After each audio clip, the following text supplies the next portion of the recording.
My name is Spencer Bost. I'm the executive director of Downtown Spruce Pine. Mm-hmm. My job is mostly the promotion of our downtown businesses. I help to identify grants that might help them after the hurricane. We're doing a lot of fundraising to try to support them after the hurricane. But also we do some events. We do the Fire on the Mountain Blacksmith Festival. Okay. We have a third Thursday vendor market that we do down here starting in May. We'll do that through October. And that's to promote our local producers. We do a beer garden, live music, try to get people downtown on a Thursday after 5 o'clock, which is small in small towns, which is hard in small towns. We also, new this year, are launching the North Carolina Hellbender Festival, which we'll be doing on August 30th. August 30th, North Carolina Hellbender Festival. What is that? It's celebrating the North Carolina, the Eastern Hellbender. It's the only Hellbender festival in the entire country, and as far as I can tell, on the entire planet. And yeah, the Hellbender is a really unique species that we have here in the Appalachian Mountains, and it's what's called an indicator species, meaning that when you have it in your waterways, it means you have a really clean water system. It's currently up right now in the Congress, or one of those, up for endangered species status. So we had decided we want to do this before the hurricane, but now with how important water has become to all of us, it's important for us to talk about our waterways and the health of them and all that. Yeah. So that sounds like a pretty big event to continue to get folks down here to help support the downtown area. Exactly. How big is this festival for this? And to have someone like an Oliver Anthony with as many fans or followers, whatever you want to call it, to be able to come here and give this kind of economic impact to this area. How big is that for y'all? It's crazy. So I got introduced to Chris, Oliver Anthony, through a mutual friend who's in the area. They had talked to him before, and he had actually lived in this area prior. He actually worked in Marion and lived in Spruce Pine. And so he was active right after the hurricane coming in and helping people, and then decided later on he wanted to do some more. So I got connected with them, and they asked, do you think we could do something down here? I was like, I think we can give it a shot. And here we are, a couple months later, figured it out. They sold 3,500 tickets. It's huge. It's huge to try to get people back into Spruce Pine. One of the things we're combating now is that we got a lot of national media attention from our destruction. We're the home of high purity quartz, which is, cornerstone of the global economy. It's used to create silica, which is used in computer chips. The thing we say here is everyone's got a piece of Spruce Pine in their pocket because of cell phones. Even my watch on my wrist is a piece of Spruce Pine, microwaves, everything. And so we got a lot of attention for that. And so the attention was, Spruce Pine's under 8 feet of water, it's gone forever. And so we're trying to get the word out now that we're still here. We have businesses that are open right now that need people to come and support them. So this is a huge thing for, one, getting the word out that we're here, 2, having people come down and spend some money, and 3, hopefully come back and see us again. Yeah, absolutely.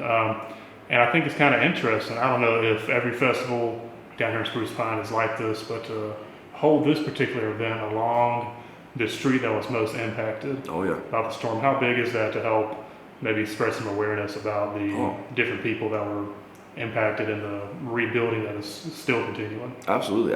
We told all our business owners, we're going to have a bunch of people down here. We, wanted them to have their, donation codes up. Some of them are even showing off their buildings. If you go down to Hef's, they have it open where you can actually walk in and see the progress they've made. The McCall's building down the road from us here is actually just got their glass installed yesterday. That's the first business in downtown Spruce Pine that's got new glass installed. So that's huge for us. And so they've got it all lit up. So later on tonight when the sun sets, we'll be able to see in there and see the progress that's been made. We have most of our events in downtown. A lot of them are on this lower street, or Locust Avenue is what it's actually called, but we call it Lower Street. That's where the Fire on the Mountain Blacksmith Festival is. That's where we do that third Thursday that I talked about. And so it's a festival footprint for sure, but it is definitely different now. Looking at the high water mark on our visitor center glass here. We're looking at all the plywood that's been destroyed. And in preparation for this event, and then for our Fire on the Mountain Blacksmith Festival, which is going to be on April 26th, just a couple of weeks, we actually commissioned about 10 local muralists to come down and on the plywood actually paint murals. So we've got 3 of those are already done. One of them is promoting our Hellbender Festival. One's promoting, our natural environment. One of them is promoting actually the quartz crystals that I was talking about.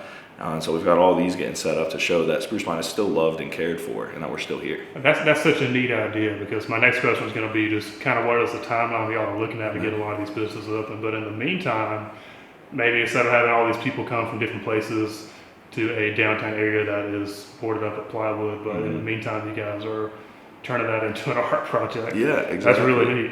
Yeah, so that came from my organization is a 501c3 nonprofit, and we're split up in a number of different committees. We got our executive committee, of course, that's your president, vice president, all those, and then we actually have a promotions and events committee where they help us put on stuff like this. And then we also have a design and beautification committee whose job is how do we make town look pretty. Yeah. And so those two committees actually work together to create this project and have been running it, and it's been absolutely phenomenal. And so, yeah, and we're trying to view this, silver lining of getting decimated by your river flooding 30 feet is that you've got a new base to kind of build up from. So here in the pocket park that we operate on Lower Street in Spruce Pine, we've put string lights in, we got new sod put in, we're looking at doing a native pollinator garden, we're looking at maybe doing a community garden sort of thing. So it is an opportunity for new growth. And our Riverside Park, which is across the river from downtown, got completely decimated. And so the town's talking now about, some stuff wasn't so utilized. What else could we do that's going to be better? We had a little softball field. Maybe we should do maybe an outdoor amphitheater. Just things that are going to help improve the town overall. And this is certainly the time to do it. Yeah, absolutely.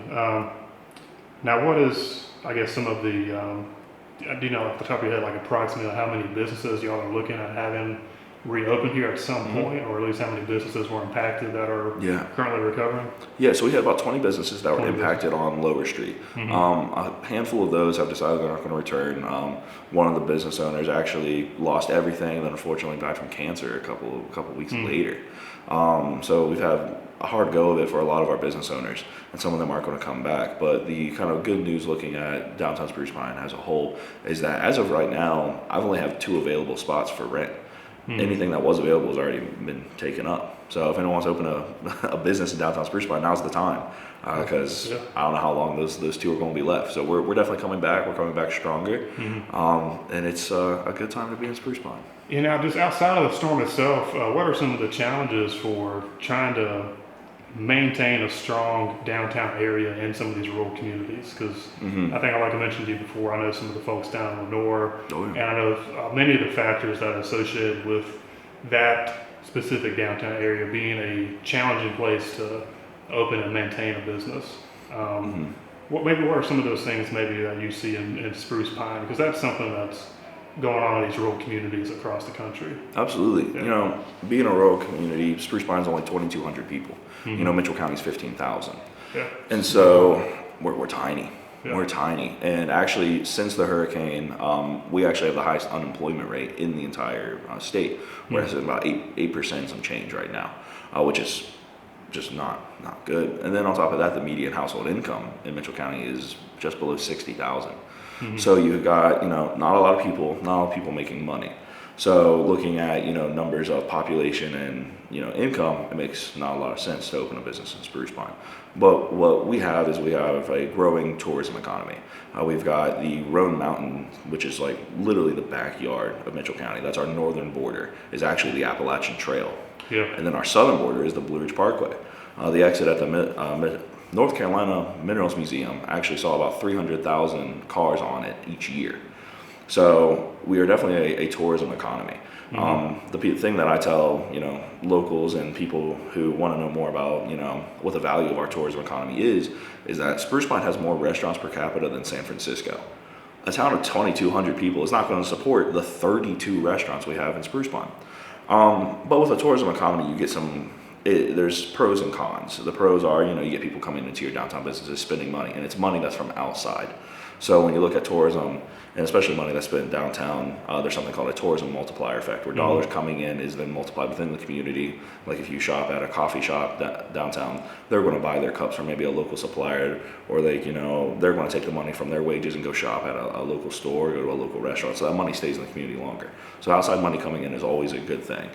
But one of the problems that you can run into is that when a place becomes so desirable, outside money comes in and it'll stay. You get retirees that'll come in and buy a home, which is awesome because that's, keeps jobs available for your locals, and then that's money still going into your downtown and your grocery stores and gas and everything else. But occasionally what happens is that when that money starts coming in and those houses start being bought, your home income, your home prices start to rise. And so one of the problems that we have pre-hurricane and especially post-hurricane is rural workforce housing. Finding places for these people to live. We've got 32 restaurants, that's a lot of jobs, but restaurant jobs aren't necessarily, your high wage earners. Right. So how do you, keep those people who keep your tourism economy, our main economy running, and also make sure that they have a place to live? So we've got our challenges there, and trying to figure them out just like everyone else is. I mean, it's tough. I know Boone has the same issues. When I was up at App State, my sophomore year, my rent was $350. By my senior year, it was $750. Wow. So just in 3 years, I was paying $400 more a month, Yeah. and that's a student, not working full time. That's And tough. so it's tough, and it's tough everywhere. I lived in rural northeastern North Carolina, exactly the same thing. And so it's not a unique problem, but it's a problem that is going to require unique solutions for each place. So as we grow, and we will continue to grow, Blue Ridge Parkway gets more visitors every year. Roan Mountain gets more visitors every year. Spruce Pine gets more visitors every year. You don't get a lot of tourism from Mount Mitchell? We do. We get some kind of, we're what we call the Three Peaks region. Okay. So we have Roan Mountain, Mount Mitchell, and Grandfather Mountain are all about a 35-minute drive. So we get people who come in, they might go to Burnsville after Mount Mitchell, and then come into Spruce Pine and spend some money. Yeah. Might go up to Grandfather Mountain, come back through Banner Elk, and maybe end up in Spruce Pine and hang out for a little bit. So we get a lot of outdoor recreation as well. What are some ways you're hoping that this kind of festival can help the town long term, especially the downtown area? Yeah, I think one of the big things is awareness. Knowing that we're here, hearing the problems, maybe hoping to create a larger conversation, talking about the housing that I was talking about, a sustainable economy here. So I think it's good to help us start thinking about, what we need to address in the future, and also maybe get the attention that we've been needing for years to maybe get us jump started. Okay, that'd be incredible. How can people learn more about the organization, and how can they support y'all? Yeah, you can find us on any social media at Downtown Spruce Pine, or you can visit our website, which is discoversprucepine.com. Okay, awesome, man.